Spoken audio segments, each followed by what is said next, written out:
Hello there and welcome back to another video where we start out playing Fortuna and we end up in what is very likely my new favorite composition. It's not something that you're going to be seeing very often, but it's got a really cool endgame, so I hope you're excited for it. So we're going to start off taking an Angel Cat, which I think is one of the better starts on Fortuna. There's a pretty decent, at least in my experience, it feels like there's a pretty decent chance that you pick up an Angel on level 4. So I always like to pick up Angels, plus Angel Cat is just a pretty strong unit at the very beginning of the game. And we're going to go ahead and lock for the cats. Just getting the boosted cats gives you 2 4-1 units. Plus giving some attack to another unit. It's just a really solid combination, and when you're playing Fortuna, you just really want to get to 4 as fast as possible and keep as much health as you possibly can while you're heading there. So we're gonna get this puck, and this is my own personal bias showing, but I'm actually gonna lock for the fluff, I think, here. Probably not the best play, probably better to just either roll or take the spell or do something. But I don't know. I'm kind of addicted to fluffs, and it's really not that bad of a tempo unit, especially if you find another one right away. So we're gonna be running these fluffs, and hopefully they can help us start winning. Because despite having what I would consider not an absolutely terrible board, we're kind of hemorrhaging HP, and that's something you want to try to avoid.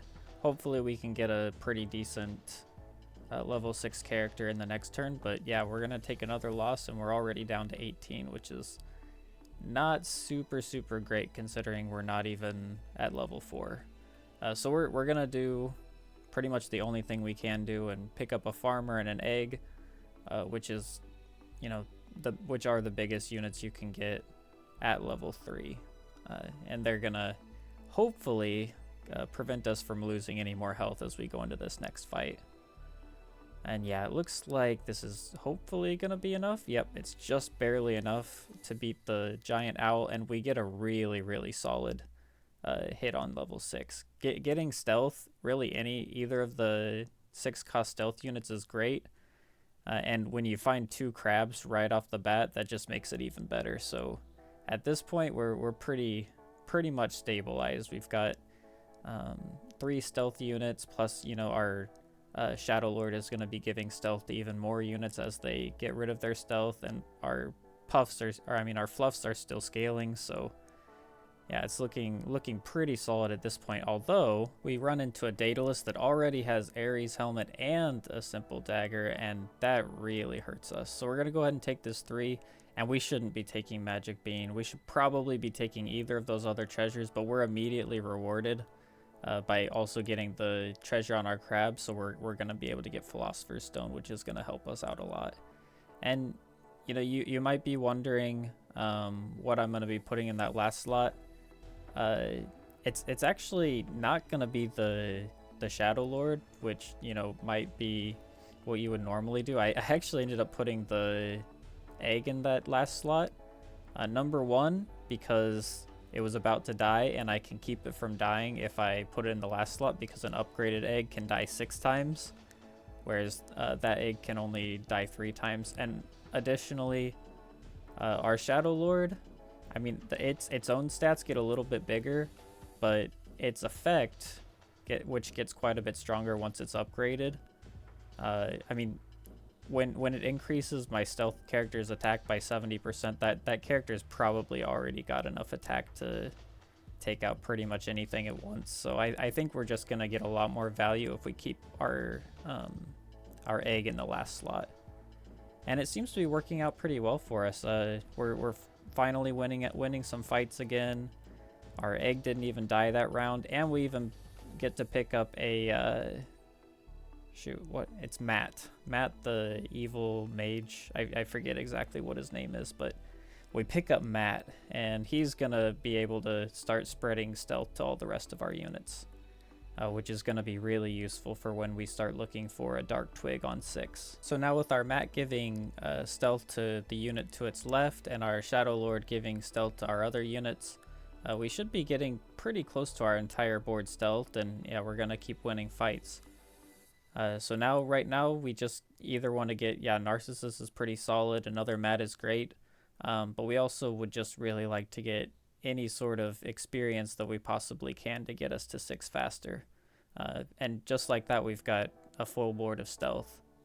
So really, at this point, we're at level 5, and the only things that we're looking for are level 5 treasures and anything that'll get us to level 6 faster, because the sooner we can pick up a Dark Twig, the quicker we can actually get our board online. So we head into the next fight where we're up against one of the new heroes, and he's got a really insane board set up. He's already got 57 hero attack with double upgraded Watson in the back, and I'm gonna go ahead and take the Narcissus, and we're gonna get a hero mask, and we're gonna get the new hero too, Sundiata Keita.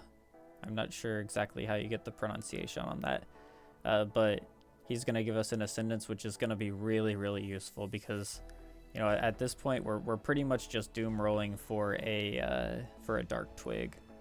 We got several experience spells there, but I just figured we're gonna be going to level 6 next turn. I'd rather just see if I can find an upgrade to my Mat or something like that, but it might have been better to just take the XP and get as many rolls in as we possibly could, because there really isn't all that much that we're looking for here. And this guy's got a pretty scary cat board set up, and we're actually going to take another loss, which brings us down to 5, which on one hand it gives us an additional Ascendance, which is good, but on the downside we are now 1 hit away from dying, and it doesn't look like we're going to find our Dark Twig. So we're kind of just going to need to set up and pray as much as we can. We're actually going to go ahead and take the Dark Mage, the Fire Mage, and give it this spell. And since it has stealth, it's not going to be getting a whole bunch of stats from the Dark Twig, since we don't have it.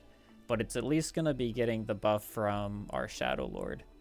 And I think it actually paid off. I can't tell if we actually won because of it, and we got our Dark Twig, so nothing else to really say on that.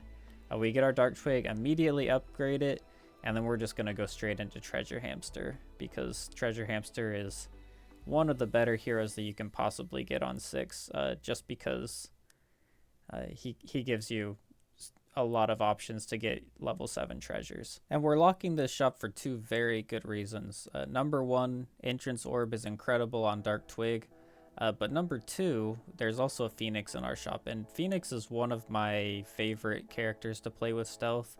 I know Fire Mage is kind of the more traditional, and we've also got one of those, but he can kind of be countered pretty easily by just picking up what's it called, a recliner, or whatever the chair is. He's pretty easy to counter, whereas the Phoenix is a lot harder to counter.